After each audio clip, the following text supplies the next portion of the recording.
Pinagbakasyonan nina Paulo Avellino at Kim Chiu na magkasama, palaisipan parent sa kanilang mga fans, saan kaya sila nagpunta, narito at alamin ang buong detalye. Hindi parent tapos ang pag-iimbestiga ng mga Kim Pao fans kung saan nga ba talaga magkasama na nagbakasyon sina Kim Chiu at Paulo, noong birthday ng aktor last May 13. Wala pa ramdam o anumang update sa kanilang mga social media ang dalawa noong araw na yun, kaya naman naisip ng marami sa kanilang mga tagahanga na magkasama nga ang dalawa. Pinabuti naman ng dalawa na hindi isa publiko ang kanilang naging bakasyon, kaya naman mas lalong inintriga ang dalawa na mayroon talagang namamagitan sa kanila. Sure naman ang mga ito na sa ibang bansa nagbakasyon ang dalawa dahil sa mga lumutang na mga larawan at mga video clip na kuha mula sa airport na sabay na kumuha ng kanilang visa para sa kanilang pag-travel. Makikita na inantay pa ni Paulo si Kimi.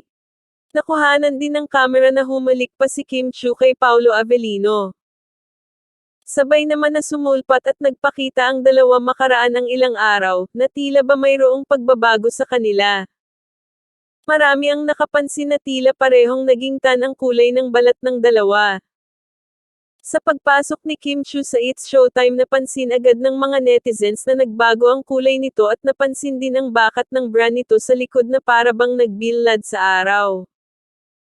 Sa dinaluhan naman ni Paulo na event, ay kapansin-pansin din na umitim ito at bakat din ang relo nito sa kamay.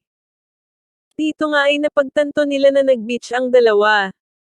Hindi matukoy kung saang beach at saang lugar naganap ang kanilang short vacation na magkasama ang dalawa, ang importante ay nagkaroon ng quality time sila at nakapag-relax.